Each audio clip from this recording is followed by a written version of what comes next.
ಇಡ್ಲಿ, ದೋಸೆ, ವಡೆಗೆಲ್ಲ ಸಾಂಬಾರ್ ಬೇಕಾ ಹೋಟೆಲ್ ಸ್ಟೈಲಲ್ಲಿ? ಹಾಗಿದ್ರೆ ಈ ವಿಡಿಯೋ ನಿಮಗಾಗಿ. ಹಾಯ್ ನಮಸ್ಕಾರ ಎಲ್ರಿಗೂ. Welcome back to my channel ಮನೆ ಮನೆ ಕೈ ರುಚಿ.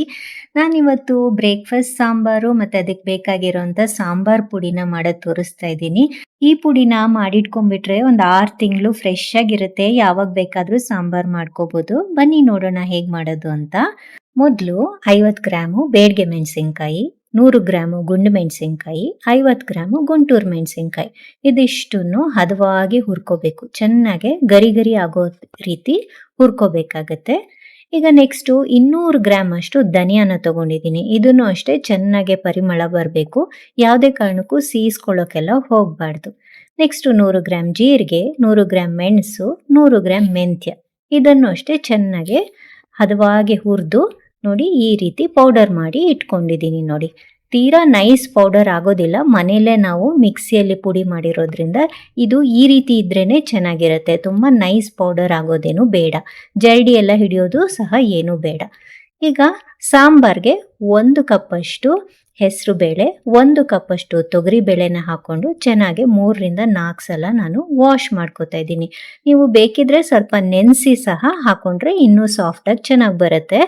ಈಗ ಮುಳುಗೋಷ್ಟು ನೀರನ್ನು ಹಾಕಿ 1 ಕಪ್ಪಷ್ಟು ಸಾಂಬಾರ್ ಈರುಳ್ಳಿ, 2 ನುಗ್ಗೆಕಾಯಿ, ಚಿಟಿಕೆ ಅರಿಶಿನ, ತುಪ್ಪ ಹಾಕಿ ಚೆನ್ನಾಗಿ 3ರಿಂದ 4 ವಿಜಿಲು ಕೂಗಿಸ್ಕೋಬೇಕು.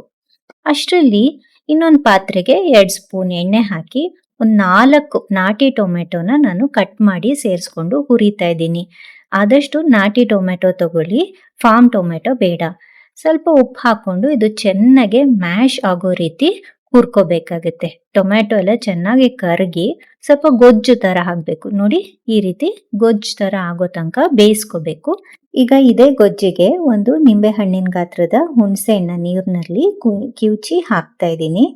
ಹಾಗೆ 1.5 ಸ್ಪೂನ್ ಅಷ್ಟು ಬೆಲ್ಲನ ಸೇರಿಸ್ಕೊತಿದ್ದೀನಿ. ಹುಳಿ ಮುಂದೆ ಇರೋದ್ರಿಂದ ಬೆಲ್ಲ ಹಾಕ್ಲಿಕ್ಕೆ ಬೇಕು.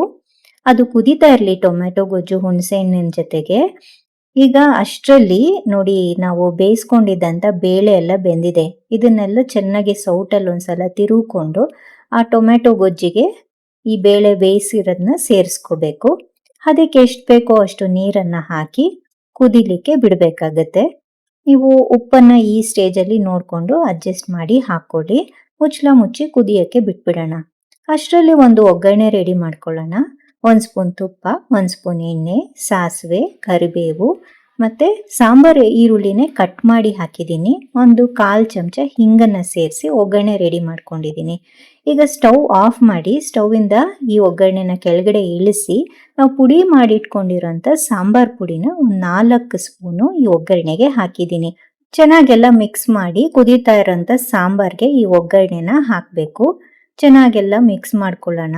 ಅದೆಲ್ಲ ಒಗ್ಗರಣೆ ಮತ್ತು ಸಾಂಬಾರ್ ಪುಡಿ ಎಲ್ಲ ಚೆನ್ನಾಗಿ ಬೇಳೆ ಕಟ್ಟಿಗೆ ಮಿಕ್ಸ್ ಆಗಬೇಕು. ಈಗ ಇದನ್ನು 8ರಿಂದ 10 ನಿಮಿಷ ಕುದಿಯೋಕ್ಕೆ ಬಿಟ್ಬಿಡೋಣ.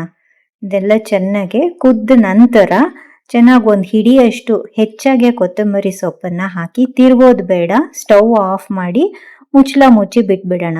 ಹೀಗೆ ಮಾಡೋದ್ರಿಂದ ಕೊತ್ತಂಬರಿ ಸೊಪ್ಪು ಹಸಿರಿಗೆ ಇರುತ್ತೆ. ಬಡಿಸುವಾಗ್ಲೂ ಅದು ಕಲರ್ ಚೇಂಜ್ ಆಗೋದಿಲ್ಲ. ನೋಡಿ ಸಾಂಬಾರ್ ರೆಡಿಯಾಗಿದೆ. ನಾನು ಇಡ್ಲಿ ಜೊತೆಗೆ ಸರ್ವ್ ಮಾಡ್ತಾ ಇದ್ದೀನಿ. ಇಡ್ಲಿ ಜೊತೆಗೆ ಅಂತೇನಿಲ್ಲ, ವಡೆ ಜೊತೆಗೆ, ದೋಸೆ ಜೊತೆಗೆಲ್ಲ ತುಂಬಾನೇ ರುಚಿಯಾಗಿರುತ್ತೆ ಈ ಸಾಂಬಾರಂತೂ. ನಮ್ಮ ಮನೇಲಂತೂ ರೆಗ್ಯುಲರ್ ಆಗಿ ಬ್ರೇಕ್ಫಾಸ್ಟ್ಗೆ ಇದೇ ಸಾಂಬಾರ್ ಮಾಡ್ಕೊಳ್ಳೋದು. ತುಂಬಾನೇ ರುಚಿಯಾಗಿರುತ್ತೆ. ಟ್ರೈ ಮಾಡಿ, ಹೇಗೆ ಬಂತಂತ ಖಂಡಿತ ಕಮೆಂಟ್ ಸೆಕ್ಷನಲ್ಲಿ ತಿಳಿಸಿ ಆಯಿತಾ. ಹಾಗೆಯೇ ಈ ವಿಡಿಯೋ ನಿಮ್ಗೆ ಏನಾದರೂ ಇಷ್ಟ ಆಗಿದ್ದಲ್ಲಿ ಪ್ಲೀಸ್ ಲೈಕ್ ಮಾಡಿ, ಶೇರ್ ಮಾಡಿ ಮತ್ತು ಸಬ್ಸ್ಕ್ರೈಬ್ ಮಾಡೋದನ್ನು ಮರಿಬೇಡಿ. Thank you.